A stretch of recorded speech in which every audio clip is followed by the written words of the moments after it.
Hola, ¿qué tal? ¿Cómo les va? Soy Andrés Oppenheimer. Gracias por estar con nosotros en toda América Latina y Estados Unidos. Hoy vamos a hablar sobre el avance del chavismo o de la izquierda radical en Europa. No es chiste, aunque la gente en Venezuela está haciendo colas para conseguir productos básicos y el país tiene el menor crecimiento económico de América Latina, según datos de las Naciones Unidas, en varias partes de Europa están ganando partidos de la izquierda radical. Fíjense, en Grecia, por ejemplo, acaba de ser electo el primer gobierno de izquierda radical en Europa. Y en España, las últimas encuestas muestran que un nuevo partido llamado Podemos está ganando ya sea el primer puesto o el segundo puesto en las encuestas para las elecciones generales de este año. Algunos de los principales dirigentes de Podemos han sido asesores políticos del expresidente venezolano Hugo Chávez, según ellos mismos reconocen. Hace pocos días, el diario El Mundo de España reveló que los máximos dirigentes de Podemos recibieron cerca de 700.000 euros, o sea, más de $800.000 del gobierno de Venezuela y otros países bolivarianos por asesorías políticas. Uno de ellos, Juan Carlos Monedero, el número 3 de este partido de Podemos, recibió 425.000 euros por servicios de asesoría política a los gobiernos de Venezuela, Bolivia, Nicaragua y Ecuador, según reveló el periódico El Mundo. Podemos ha confirmado estos pagos, pero dice que son asesorías políticas legítimas y no vinculadas con el nacimiento del partido. Hoy vamos a hablar desde Madrid con el director del diario El Mundo, Casimiro García Abadillo. Le preguntamos quiénes son los líderes de Podemos, cuál es su proyecto político y si hay una posibilidad real de que un partido cuyos dirigentes han tenido vínculos muy cercanos con el chavismo gane las elecciones en España fines de este año o principios del año próximo. Vamos a ver lo que nos dijo y luego lo vamos a analizar aquí en nuestros estudios con la doctora María Lorca, profesora de Economía de la Universidad de Miami y experta en las economías europeas. Desde Londres nos va a acompañar Antonio Roldán Mones, economista y analista de los países del sur de Europa, de España y Portugal, del grupo Eurasia, una importante empresa de consultoría política y económica. Y en nuestros estudios también Rosa Townsend, columnista del diario Nuevo Herald, El País y varios otros periódicos. Hemos invitado repetidamente a los voceros y dirigentes del partido Podemos en Madrid. Hablamos con ellos, quedaron en responder, pero hasta el momento no lo han hecho. Si aparecen durante el programa, bienvenidos.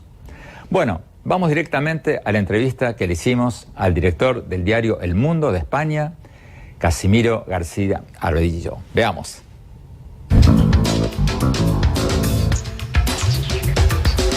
Señor director del diario El Mundo, el partido Podemos ya aparece como la primera o segunda fuerza electoral en España, según la encuesta que miremos. ¿Cómo se explica este ascenso tan rápido de este partido de la izquierda radical cuando los economistas nos están diciendo que España está empezando a salir de su crisis de los últimos años? ¿Cómo se explica eso? Bueno, es un fenómeno que tiene absolutamente conmocionada a la clase política en España, porque es un partido que tiene apenas un año de vida. Es un partido nacido a partir de fundamentalmente profesores de la Facultad de Políticas de la Universidad Complutense y que recoge movimientos sociales muy masivos como el llamado 15M, que movilizó a decenas de miles de personas hace unos años, fundamentalmente en Madrid, pero en toda España.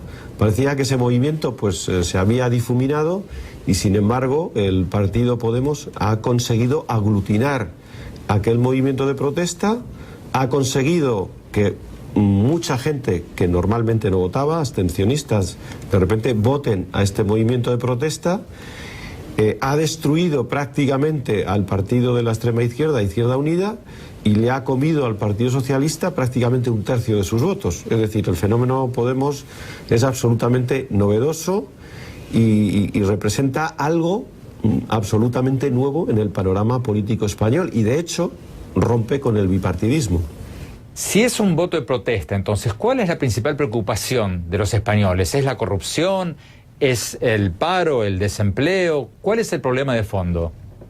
Bueno, es una mezcla de 6 años de recesión, de desempleo, es una mezcla también de protesta contra las desigualdades, protesta contra la corrupción y también protesta contra una forma de hacer política clásica en la que los partidos se ocupan más bien poco de lo que opina la gente. Entonces es la voz de la gente.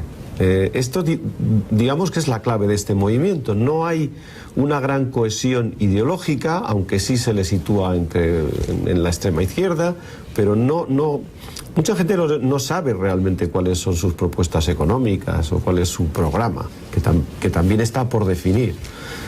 Les vota en reacción a lo que hay. Es un voto de protesta, básicamente, económico, social y también político. ¿Es un fenómeno europeo o es un fenómeno estrictamente español todo esto? No, es un fenómeno europeo. Yo creo que tiene una conexión clara, aunque son partidos distintos, pero tiene una conexión clara con Syriza, que ha ganado las elecciones en Grecia.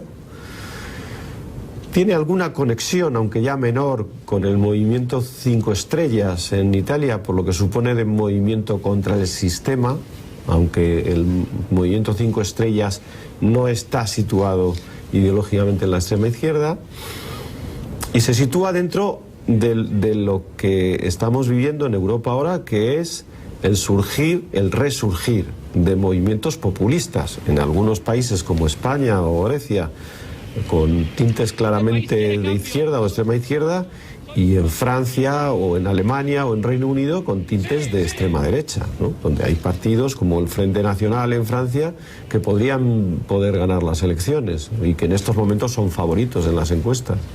Pero la pregunta del $1.000.000 o del $1.000.000 en este caso, ¿puede realísticamente este partido Podemos ganar las elecciones españolas de este año? Yo diría que no, yo diría que eso es muy difícil, entre otras cosas porque la propia definición o cómo la gente ve a Podemos, que le sitúa en esa extrema izquierda, ya en sí mismo eso limita mucho su capacidad para poder ganar unas elecciones generales, pero yo sí que creo que puede ser segundo o tercer partido. Y si en España hay un tercer partido, si Podemos se convierte en un tercer partido con 50 o 60 escaños, pues ya ha cambiado todo, porque ya el partido que gane no va a poder gobernar en solitario, iríamos a un esquema completamente distinto. O sea, la política española cambia, este año cambia todo. Es más, es muy probable que con ese esquema parlamentario vayamos a un cambio constitucional, dado que el Partido Socialista está a favor de cambiar la Constitución y Podemos está a favor de abrir un proceso constituyente. Es decir, diríamos este es el punto de inflexión de la transición política en España. Hemos vivido durante 37 años con unos esquemas políticos muy claros de dos partidos mayoritarios en el centro izquierda y el centro derecha, y ahora eso cambia y vamos hacia un esquema de 3, incluso puede haber una cuarta fuerza política también con suficiente peso en el Parlamento, pero fundamentalmente 3 fuerzas políticas que van a tener que convivir y que van a tener que pactar.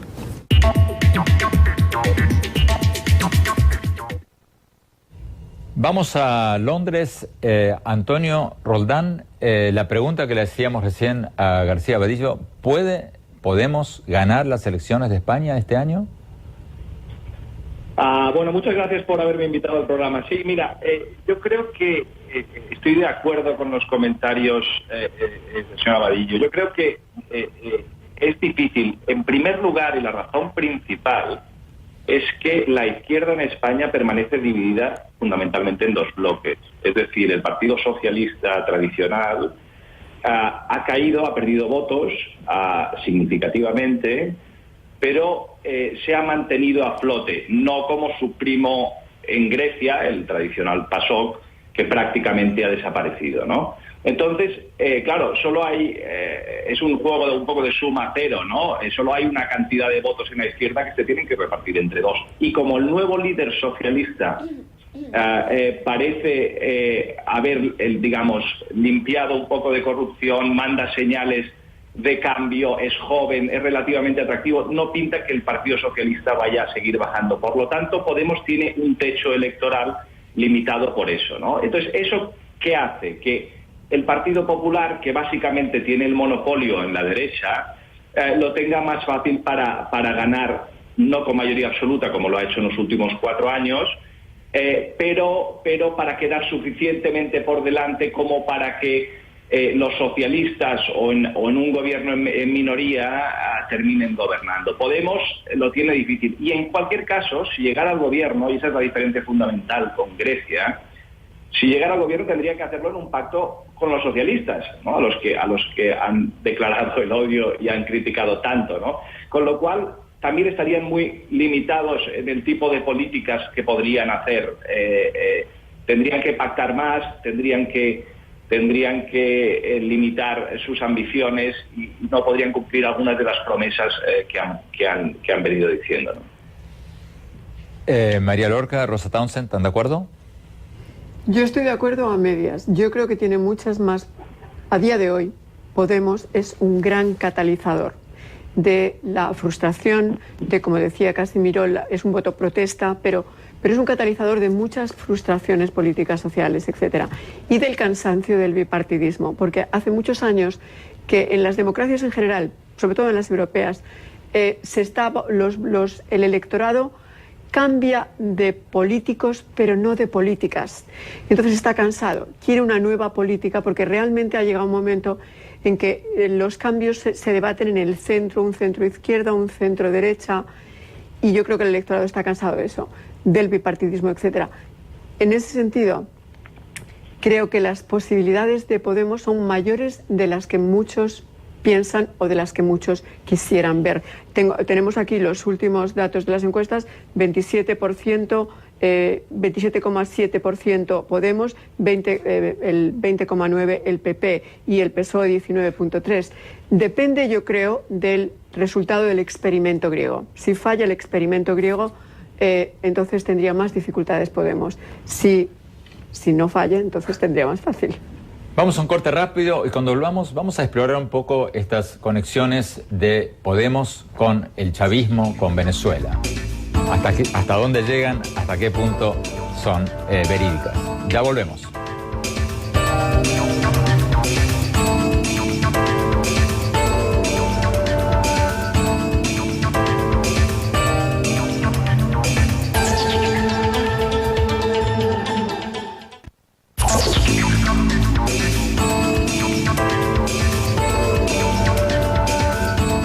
Gracias por seguir con nosotros en este programa sobre el ascenso del partido de izquierda radical Podemos en España y las revelaciones del diario El Mundo de que por lo menos tres de los principales dirigentes del partido Podemos recibieron muchísimo dinero, más de $800.000 por lo menos en los últimos reportes de los gobiernos de Venezuela, Bolivia, Ecuador y Nicaragua por servicios de asesoría política. Sigamos con la entrevista con el director del diario El Mundo, Casimiro García Abadillo. Veamos.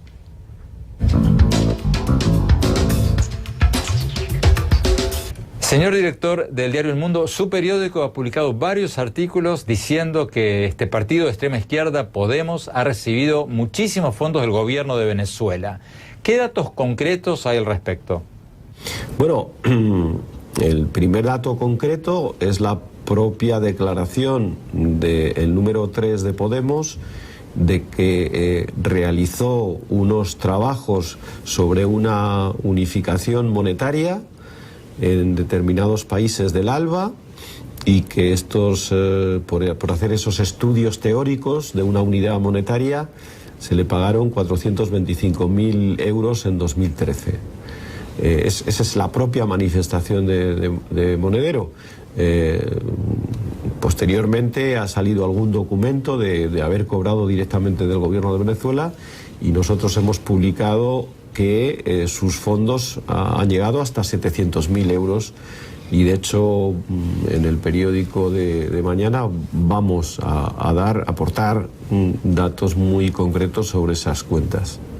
¿Cuánto dinero específicamente recibió este partido Podemos del gobierno de Venezuela? Ellos dicen dos cosas. Uno, que los trabajos de Monedero efectivamente no se tributaron como se debían haber tributado y él ha tenido que hacer una declaración complementaria. Y sobre estos 700.000 euros ellos han aportado unos extractos bancarios a día de hoy.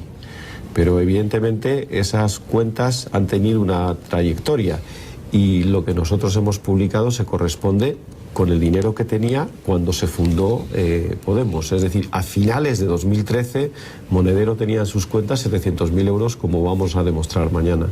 Al margen del dinero, ¿hay similitudes políticas entre Podemos y el socialismo del siglo XXI de Hugo Chávez? En cierto sentido, sí. En cierto sentido,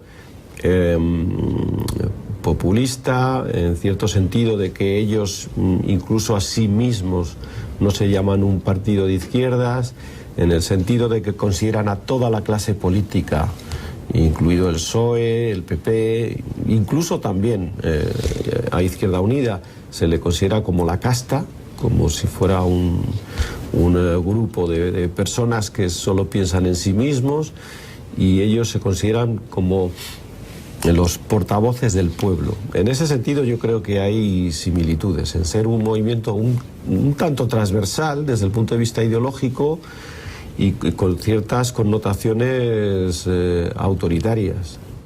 ¿Qué sabemos de Pablo Iglesias, el líder de Podemos? Bueno, es un profesor de la Facultad de Políticas de la Universidad Complutense que se hizo muy conocido a través de programas de debate político en las televisiones españolas. Bueno, ese era su perfil y realmente consiguió algo increíble, y es que en muy poco tiempo su partido, que era desconocido y que tenía apenas 5 meses de vida cuando se presentó a las elecciones europeas, consiguió 5 escaños, y él es el jefe de filas de Podemos en el Parlamento Europeo. Yo creo que es una persona que yo creo que maneja muy bien la imagen y la comunicación, que es una persona habituada a hablar en público, a hablar en los mítines, y que por lo tanto tiene un lenguaje muy sencillo pero muy directo que llega mucho a la gente, y rompe un poco con los esquemas clásicos del lenguaje político un poco encorsetado de los partidos clásicos. Es más mitinero, pero también llega más a la gente, y es un lenguaje mucho más sencillo. Estas noticias sobre los aportes de Venezuela al partido Podemos, ¿benefician o perjudican a este partido? Porque, por ejemplo, cuando Hugo Chávez se presentó a la presidencia en 1998 y toda la prensa lo vilificaba y decía que era un instrumento de Cuba y era un comunista, etcétera, etcétera, parecía que lo perjudicaba, pero en realidad lo beneficiaba porque lo ponía en el eje del espectro político, lo convertía en el centro de atención, y al final del día resultó ser publicidad gratuita. ¿Esto lo beneficia o le perjudica a Podemos? No, yo creo que ellos han ido cambiando. En un primer momento a ellos no les importaba mucho que se les identificara con Venezuela. Y yo, de hecho, en una conversación que tuve con el propio Monedero este verano, él decía que, bueno, que había cosas muy positivas del chavismo, como que había conseguido reducir la pobreza en Venezuela, etcétera. Pero precisamente porque ellos ven que tienen opciones de, si no de ganar, de quedar muy bien en las elecciones, y que eso depende de su capacidad para abrir su mensaje, ahora ya no hablan tanto de Venezuela, ahora hablan del modelo de los países nórdicos, de una socialdemocracia avanzada. O sea, ya Venezuela ya no les gusta tanto, pero está claro que no solo Monedero, que Iglesias ha estado también en Venezuela, y que, bueno, Monedero estuvo varios años trabajando como asesor del gobierno de Chávez.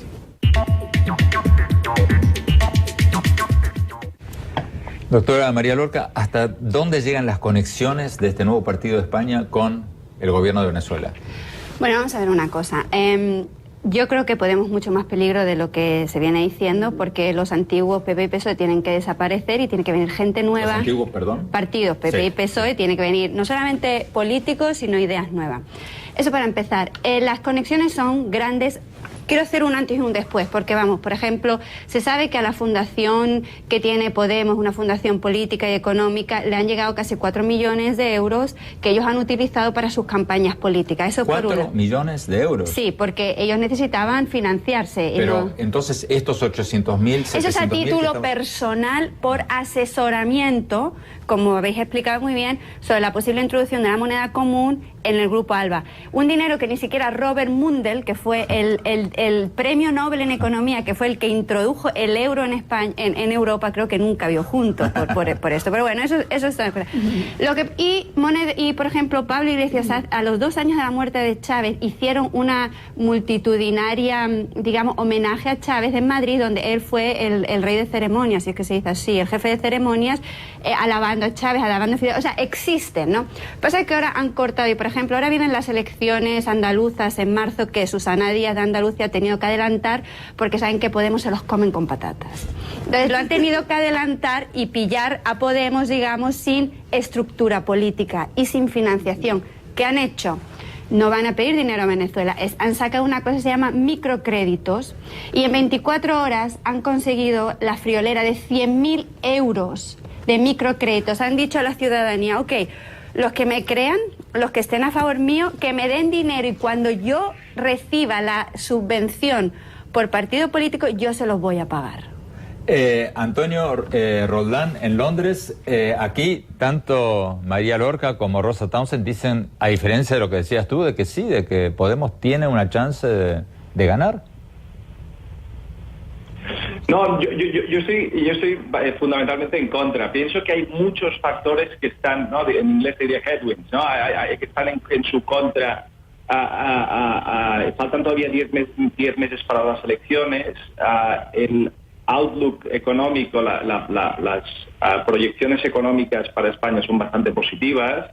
El Banco Santander, por ejemplo, dice que vamos a crecer un 2.5%. Hay creación de empleo bastante sólida. Por más de un año se han creado 400.000 empleos year on year, ¿no?, en el último año. Hay unos señales claras de que los fundamentales económicos están mejorando. Además, ahora ya Podemos no puede disfrutar tanto del efecto de nuevo de partido limpio, de partido de cambio, de partido de renovación, porque como es lógico, pues también está liderado por personas, ¿no? Y las personas parece que responden más o menos a los mismos incentivos. Yo creo que la prueba de Monedero es que no hay casta y no hay buenos y malos, no hay ángeles y demonios en el mundo de la política. Todos los políticos responden a los incentivos que se encuentran, ¿no? Y entonces yo creo que sí que les debilita mucho, no solo un poco, sino mucho, el caso este de no es corrupción menor, es simplemente no haber pagado los impuestos que tocaban, ¿no? Porque básicamente su narrativa se ha construido alrededor de pintar el mundo como un mundo de buenos y malos, de pintar un pasado que efectivamente tenía muchos problemas. Había grandes dosis de corrupción en los partidos políticos en España, en el Partido Popular, en el Partido Socialista. Pero claro, ahora de pronto toda esta narrativa es un poco más débil, porque bueno, parece que ellos, cuando han tocado un poco de poder, pues imagínate, han seguido el mismo tipo de comportamientos que los otros, ¿no? ¿Cómo será? No, seguramente la gente se preguntará cómo será luego, ¿no? Yo creo que hay más factores. Se mencionaba antes el factor de Syriza, la inestabilidad en Grecia va a continuar, los caminos entre los acreedores y los deudores, ¿no?, entre la Troika, el Eurogrupo y Grecia, son divergentes y va a haber mucha más inestabilidad. Estoy de acuerdo con la idea de que son muy listos, de que son muy buenos estrategas políticos. Estoy de acuerdo que van a intentar separarse de Grecia. Han cambiado su discurso desde un discurso de izquierda radical, evolucionando hacia, como decía Casimiro, hacia un discurso más socialdemócrata tradicional. Entienden que el contexto, desde luego con Venezuela, pero también con Grecia, es distinto, porque la gente ya tiene aspiraciones, ha cambiado la esperanza, ya la gente ve que el futuro mejora, evidentemente en comparación con Grecia, pues el grado de sufrimiento social es algo menor. O sea, en Grecia estamos hablando de 11 millones de personas, 4 millones por debajo del umbral de la pobreza. En España hay muchos parados de larga duración, es un gran problema, más de 3 millones. Pero digamos, las estructuras del Estado han sostenido mejor y hay una esperanza de cambio más positiva. Todo esto no favorece a Podemos. Además... tenemos que ir a un corte, Antonio, tenemos que ir a un corte, sí. Y cuando volvamos la seguimos. Ya volvemos.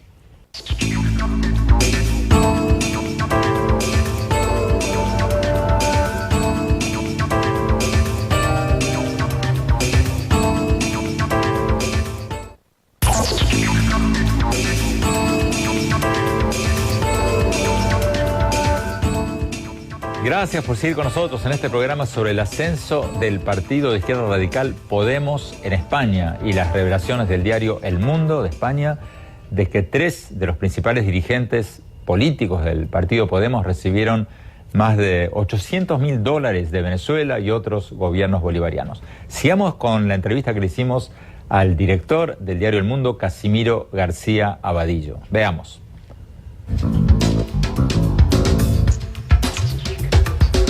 Señor director del diario El Mundo, ¿qué va a pasar en las elecciones de España? Si este partido de la izquierda radical, Podemos, queda en tercer lugar, como usted vaticina, y es el fiel de la balanza, y es el fin del bipartidismo en España, ¿eso significa que España necesariamente se va a correr a la izquierda porque va a tener que transar, gane quien gane, con este partido de la izquierda radical, o no necesariamente? Bueno, hay tres opciones. Si se da ese escenario político, hay 3 opciones. Que el Partido Popular no pueda gobernar en minoría y que se forme un gobierno de coalición PP-PSOE. Y si se forma un gobierno de coalición PP-PSOE y tenemos una minoría parlamentaria de Podemos en torno a 50 escaños, pues eso va a significar que va a haber una inestabilidad política grande, porque Podemos va a movilizar a su gente en la calle, va a decir que la casta de nuevo se ha puesto de acuerdo para no dejar gobernar al pueblo. Es decir, que ese escenario es complicado.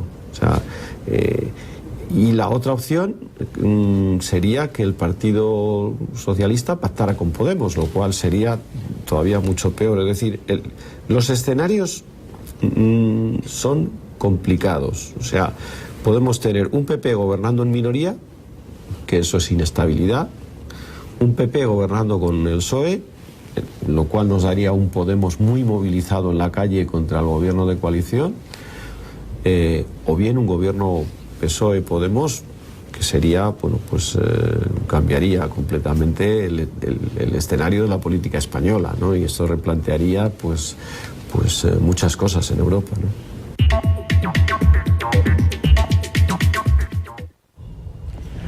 Rosa Townsend, si Podemos no gana, pero sale tercero y es el fiel de la balanza, ¿cambia? ¿Es un punto de inflexión, como dice García Abadillo? Yo creo que no? sí, en cualquier caso va a ser un punto de inflexión. Y la desestabilización es muy probable en cualquiera de las posibilidades que se avecinan, ¿no? De todas formas, aunque ese escenario es muy posible, altamente posible, yo lo que creo es que la ambición de Podemos no encaja dentro del sistema normal democrático. Yo creo que ellos han dado numerosos indicios para estar bastante seguros de poder decir nosotros ahora, o en este caso yo ahora, de que ellos aspiran a romper la democracia desde dentro.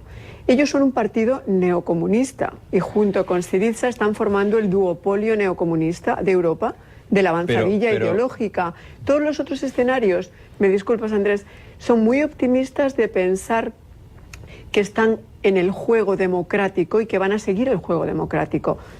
Ellos son abiertamente marxistas y ellos han dicho en numerosas ocasiones que aspiran a romper la democracia desde dentro, con otras palabras más bonitas. Pero los indicios están ahí y su patrón es el patrón claro del populismo que toma el poder, Rosa, como ¿qué dice dices Chávez? del argumento que hacía Antonio Roldán en un bloque anterior de que el tiempo corre en su contra, porque España está creciendo poco, pero Sí. más que los demás países europeos. Es la Sí. estrellita de la economía Sin europea, duda. de la eurozona. En el último año se han creado 400.000 empleos y al mismo tiempo Podemos, con todas estas revelaciones del diario El Mundo y de otros, está quedando como un partido con políticos de carne y hueso que reciben dinero dudoso como los de los demás partidos y que todo eso va a desgastar a este nuevo partido. Bueno, exactamente. Eso es lo que yo te decía al comienzo en el anterior segmento, cuando te decía, dependiendo del experimento de Grecia, va a tener una influencia en Podemos. Y aparte de cómo funcione lo de Grecia, si va mal o va bien, también el desgaste que tú mencionas es importante y el crecimiento de España, que según los últimos datos se proyecta un 2,7% de crecimiento. Eso van a ser factores que disminuyan la potencia, pero no la intención, ni la ambición, ni el proyecto, ni el plan, que es puramente de un populismo neocomunista que aspira, como te digo, a romper la democracia desde dentro. Ellos no creen en el sistema democrático. Entonces, seguir pensando con esos esquemas y analizando es complicado y peligroso, ¿sabes? Tenemos que ir a un corte y cuando volvemos quiero preguntarle a la doctora María Lorca sobre Grecia y a Antonio Roldán sobre Grecia. ¿Qué va a pasar con este nuevo gobierno de izquierda radical de Grecia y el resto de Europa? Ya volvemos.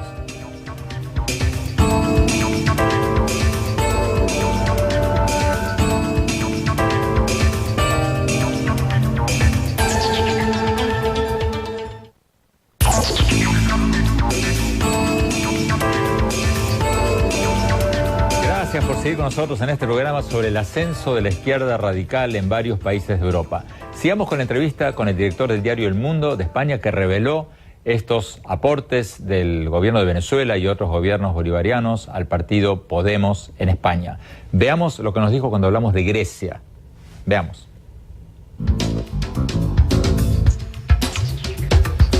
Señor director del diario El Mundo, la bolsa de Grecia cayó un 40% desde el principio de año, desde que ganó la izquierda radical en Grecia. Al margen de lo que pase hoy o mañana como tendencia, ¿va a haber un efecto contagio en toda Europa por lo que pase en Grecia, o Grecia es tan pequeña que al final del día no va a tener tanto impacto sobre el resto de Europa?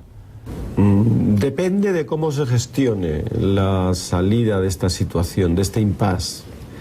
Porque en estos momentos lo que hay es un gobierno recién elegido que ha propuesto en el Parlamento un programa de expansión del gasto público, pero unas negociaciones que están absolutamente abiertas con la Unión Europea de renegociación de sus paquetes de rescate financiero. Entonces, Grecia está pidiendo un programa puente para alargar esas negociaciones y en los próximos días pues vamos a tener una respuesta de Europa. Si Europa le cierra el grifo a Grecia, si Grecia no cede, no hace unos planteamientos más adecuados con lo que le está pidiendo la Unión Europea, pues evidentemente la situación se puede complicar mucho. No tanto por el peso que tenga Grecia en la economía europea, sino por las repercusiones que eso puede tener en otros países y en la estabilidad del euro. Es decir, si al final se piensa que hay una posibilidad de que Grecia salga del euro, que es algo que está sobre la mesa en estos momentos, pues evidentemente eso va a afectar a la cotización del euro y va a afectar a las cotizaciones de las bolsas europeas. Doctora María Lorca, el Partido de Izquierda Radical de Grecia ganó las elecciones con una plataforma diciendo basta de austeridad, basta de Alemania, basta de todas estas recetas que lo único que hicieron es llevar a más desocupación, etcétera, etcétera. Ahora que están en el gobierno, ¿van a hacer lo que dijeron? Bueno, de momento vamos a ser, claro, de momento han hecho un poquito de lo que han dicho en su programa electoral, porque ellos han empezado de vuelta a gastar, han empezado a abrir la televisión griega, en fin, han empezado un poco a poner en práctica su proyecto electoral. Lo que pasa que en ese momento, bueno, ayer hubo una reunión que han llegado a 0 acuerdos, o sea que ahora vamos para eso como una prórroga, ahora vamos para el lunes y otra vez una reunión y a ver en qué queda la cosa. De momento el Banco Central Europeo les ha cortado el grifo como para ir diciendo, mira, Esto es solamente un adelanto de lo que os puede pasar si no seguís las normas, ¿no? Lo que sí es cierto es que en Grecia hay una crisis social muy importante. El índice de miseria en Grecia es muy alto. Hay muchos de los acuerdos que son un poco leoninos en el sentido que se tendrían que revisar. Grecia está teniendo un superávit de un 3%, es decir, ellos están haciendo parte bien, pero también, como dicen los alemanes, no hagas promesas con el dinero que yo te presto. Entonces yo creo que aquí hay que sentarse a negociar e intentar que la negociación no se rompa por el bien, en mi opinión, de las dos partes, tanto de Grecia como de la Unión Europea, como del euro, como, digamos, también de los países que están aportando, porque lo que puede venir, se salen del euro, y ha habido muchas salidas de muchas monedas. Ahí tenemos Sudáfrica, ahí tenemos Seychelles, Irlanda cuando se independizó de la unión monetaria que tenían con Inglaterra. O sea, ha pasado muchas veces y no pasaría nada. Lo que pasa es que dejaríamos a Grecia en manos de ¿quién? Y eso es el peligro, se quedaría en manos de Rusia y en manos de China. Y yo creo que ahí es donde está el peligro, y por eso Europa va a ser un poco más, digamos, abierta a sugerencias por la parte de Grecia. Vamos a Londres, Antonio Roldán. ¿Qué va a pasar con Grecia? ¿Tú crees que Grecia va a seguir en la eurozona y en la Unión Europea o se va a terminar saliendo? Difícil pregunta, Andrés. No, mira, yo creo que Grecia tiene un problema, que se está, digamos, jugando al póker contra un adversario que es el que le tiene que prestar el dinero para poder seguir jugando, ¿no? Entonces tiene un poder de negociación relativamente limitado, y probablemente su nuevo ministro de Finanzas, el señor Varoufakis, que es un profesor universitario de teoría de juegos, no ha calculado muy bien cuál es el equilibrio en donde pueden acabar. Ahora, comparado con 2012, con la crisis que tuvo Grecia en 2012, que estuvo muy cerca de salir del euro, hay una gran diferencia, que es que el resto de la periferia europea se encuentra en una posición bastante más sólida económicamente. Se han limpiado los balances de los bancos, se han hecho reformas estructurales significativas, están en una trayectoria de crecimiento, y además el Banco Central Europeo está actuando y ha dado señales claras de que va a actuar. Hay este programa, el QE, el famoso QE, la compra de bonos soberanos por el Banco Central Europeo, que amortiguaría mucho los costes de un potencial Grexit, ¿no?, de una salida de Grecia. Con lo cual, y además, si miras a Alemania, la señora Merkel tiene a toda la población, el 85%, o la gran mayoría de la población, el 85% de la población no quiere oír ni hablar de hacer una nueva transferencia, un nuevo programa. Ya se han hecho, sería el tercero, que tendrían que asumir ellos, ¿no? Con lo cual, los costes para el resto de Europa son menores, y el juego que puede hacer para conseguir concesiones Syriza es pequeño, ¿no? El anterior gobierno griego, el de Samaras, lo intentó y tuvieron que convocar elecciones porque, pidiendo mucho menos de lo que pide Syriza, no consiguieron nada de los acreedores, ¿no? O sea que las dos partes van divergentes. Rosa Townsend, ¿tú estás de acuerdo con que no pasará nada si se va a Grecia, o crees que sería un cimbronazo terrible para la Unión Europea? Yo creo que sería un momento muy difícil para la cohesión europea. O sea, yo creo que Grecia está amenazando a la cohesión europea, porque la salida del euro, y como decía María antes, Grecia, ¿dónde se iría Grecia? Se iría probablemente con Putin, ¿no?, que es lo que ya está haciendo con Rusia. Ya él muy hábilmente ha pactado con Putin, o está pactando, está haciendo que pacta, ¿no? ¿Para qué? Para tener una carta de negociación, porque, como muy bien decía María, esto es lo que no quiere para nada la Unión Europea, porque la salida de Grecia implicaría una gran desestabilidad en toda la Unión, y quién sabe si quizá animar a otros a pedir la salida, porque hay todos los partidos populistas que están surgiendo, tanto de derechas como de izquierdas, tienen un denominador común, y ese denominador común es que son anti-europeos, por muy extraño que suene, anti-europeos en el sentido de que son anti-Unión Europea, que quieren volver a los nacionalismos, etc. Entonces esto desestabilizaría, animaría a otros, y creo que crearía una situación muy, muy difícil, y naturalmente el gran beneficiado sería Putin. Rusia. Con la situación que estamos viviendo en Rusia, con Ucrania, etcétera, tiempos de mucha incertidumbre en Europa.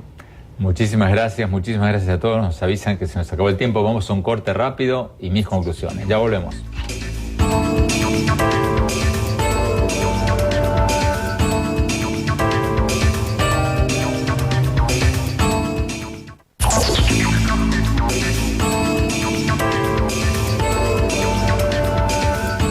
Muchas gracias por habernos acompañado y no se olviden de seguirnos en nuestro Twitter, @OppenheimerA, y en nuestro Facebook y también en nuestra página web andresopenheimer.com, donde pueden encontrar todas mis columnas y varios programas que hemos hecho en las últimas semanas.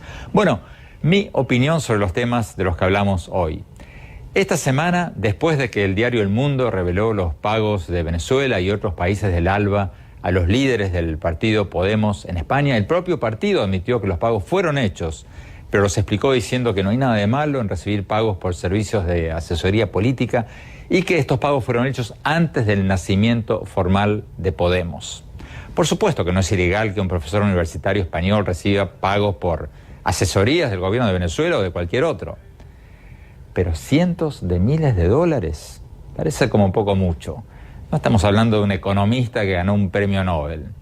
¿Y cómo se explican estos cientos de miles de dólares pagados por los gobiernos de Venezuela y otros países del ALBA cuando la bonanza petrolera ya estaba llegando a su fin en Venezuela y el país ya estaba en serios problemas? Muy raro todo esto.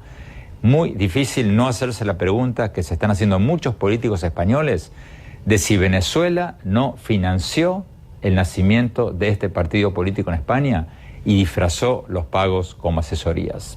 Vamos a seguir insistiendo para que los líderes de Podemos nos respondan estas preguntas, vengan a nuestro programa.